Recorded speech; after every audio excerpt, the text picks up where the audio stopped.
Tuan Yang Ketua, bagi tempoh Januari hingga Jun 2012, sejumlah 87.3 bilion ringgit pelaburan dalam 2,831 projek telah diluluskan dalam pelbagai sektor ekonomi negara.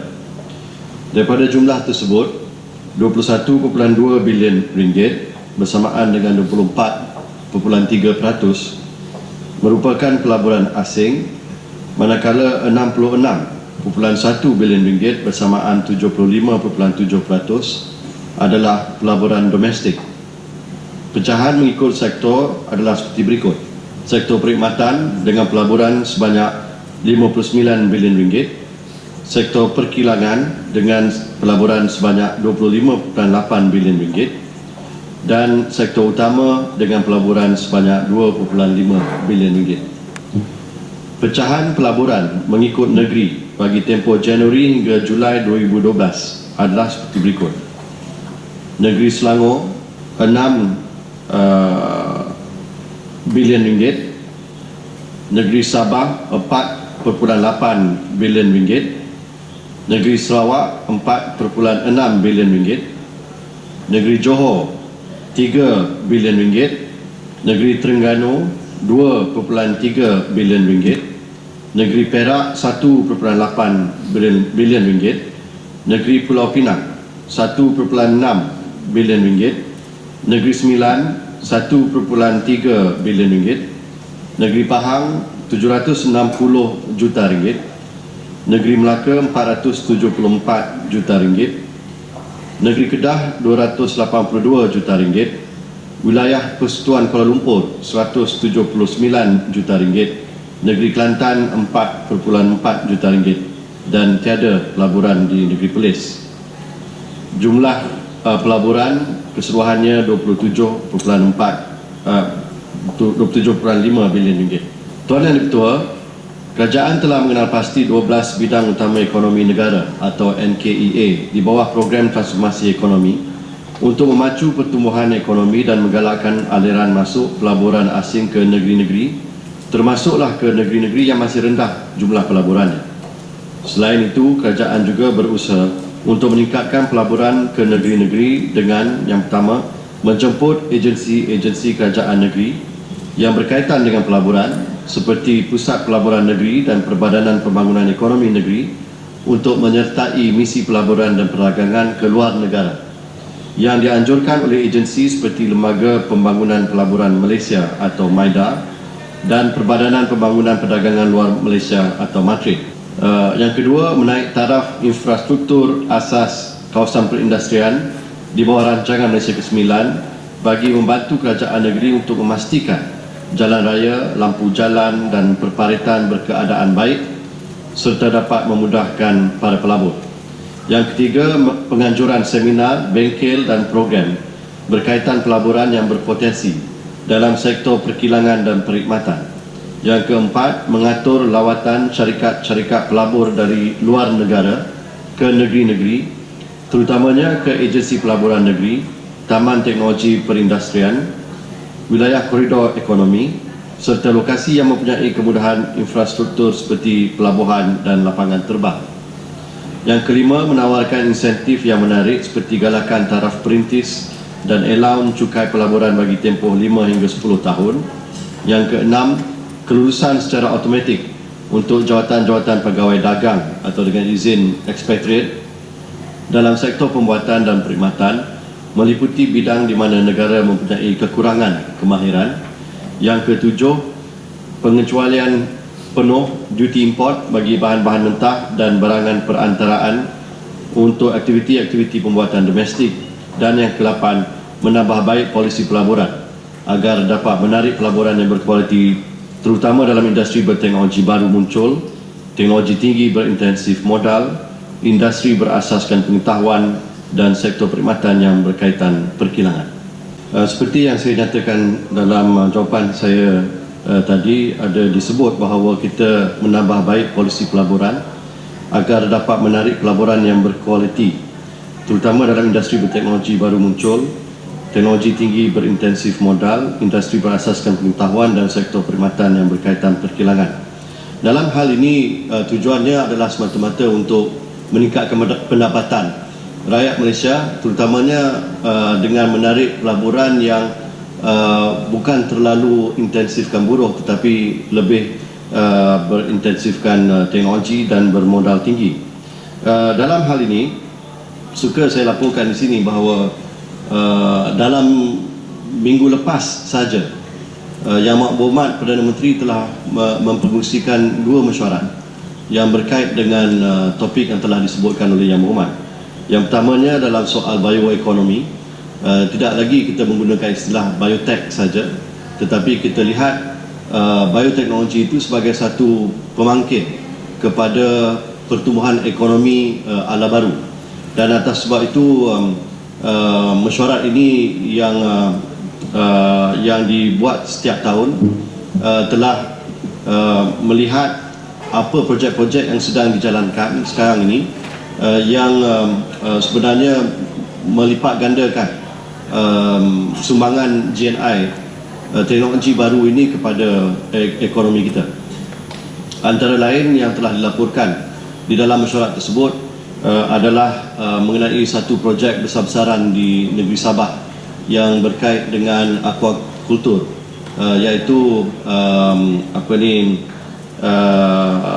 dalam perladangan udang lobster yang julung-julung diusahakan di Malaysia, dan ianya merupakan satu pelaburan yang agak besar, mencecah berbilion ringgit, dan ini akan sekaligus meningkatkan pendapatan bagi masyarakat Sabah sebenarnya, bukan hanya kepada syarikat tersebut saja, iaitu syarikat Darden daripada Amerika Syarikat, tetapi juga kesan kepada ekonomi setempat pun begitu positif sekali.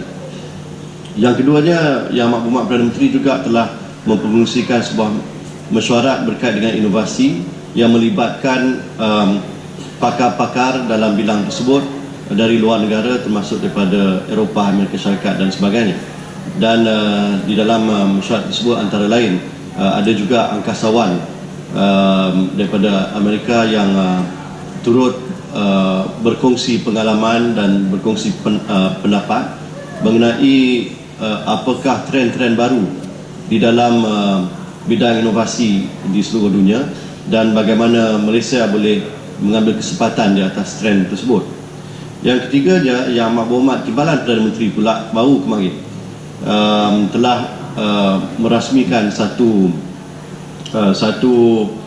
pameran dan forum peringkat antarabangsa di Pusat Persidangan Kuala Lumpur atau KLCC yang dianjurkan oleh Kementerian Sains, Teknologi dan Inovasi, yang mana MITI juga sedikit sebanyak turut terlibat kerana ianya berkait dengan industri, di mana kita telah melihat bagaimana inovasi ini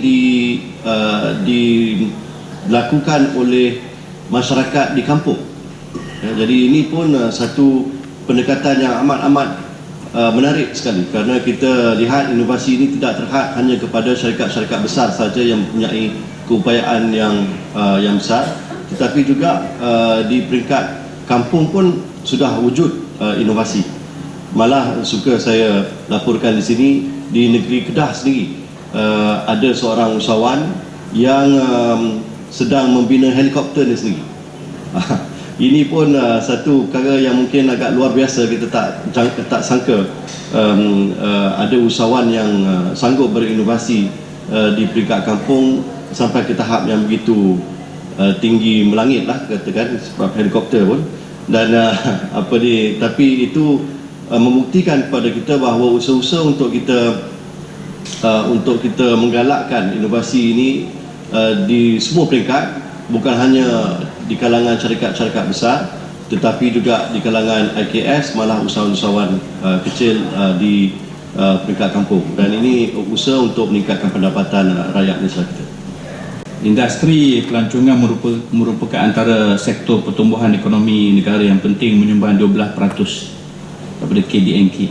Soalan saya, Datuk Yang Ketua, adakah Kementerian bercadang menambah perbelanjaan atau peruntukan program-program promosi bersama bersama antara MITI dan juga Kementerian Pelancongan di luar negara untuk menarik pelabur-pelabur dan industri pelancongan, terutama dalam negeri-negeri yang FDI-nya masih rendah,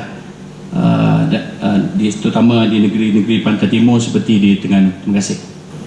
Terima kasih Yang Berhormat Kuala Nerus atas soalan tambahan tersebut. Di dalam jawapan saya yang asal tadi, telah saya nyatakan bahawa sektor perkhidmatan di mana pelancongan pun antara lain penyumbang terbesar di dalam sektor tersebut, membuat pelaburan sebanyak 59 bilion ringgit dalam tempoh Januari hingga Julai 2012 saja. Januari hingga Jun 2012. Ini telah membuktikan bahawa ini adalah satu sektor yang perlu diberi tumpuan.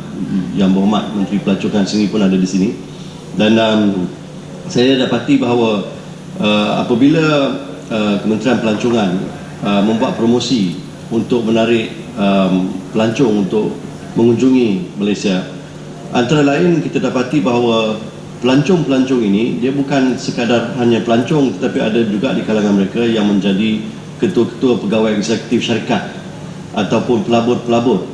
Dan sebelum ini pun Kementerian Pelancongan suka menggunakan istilah tak kenal maka tak cinta, ya. Jadi kalau seorang pelancong itu datang ke Malaysia dan mula mengenali Malaysia, ada di kalangan mereka sebenarnya mengambil sedikit masa untuk mengunjungi MIDA, iaitu pejabat MIDA, untuk memahami dengan lebih dekat lagi apa peluang-peluang pelaburan di Malaysia. Jadi ini salah satu usaha kita untuk menyampaikan maklumat sebaik mungkin dan menjurus kepada apa minat dia. Jadi katalah dia berminat di dalam bidang perkilangan ataupun bidang perhotelan, maka kita akan maklum kepada mereka apakah insentif-insentif yang disediakan oleh kerajaan melalui MIDA untuk menarik pelaburan tersebut. Selain daripada itu, apabila Kementerian Pelancongan membuat sebarang promosi di luar negara, contohnya baru-baru ini di London diadakan satu pameran gergasi sebenarnya yang besar-besaran Malaysia untuk Malaysia, yang saya ingat ini kali kedua ataupun ketiga dilakukan, dan ianya mendapat sambutan yang begitu meriah sekali dari kalangan rakyat United Kingdom. Dan di situ juga pihak MIDA dan MITI turut serta di dalam program untuk bercakap ataupun menyampaikan maklumat kepada sebarang pertanyaan berkait dengan pelaburan.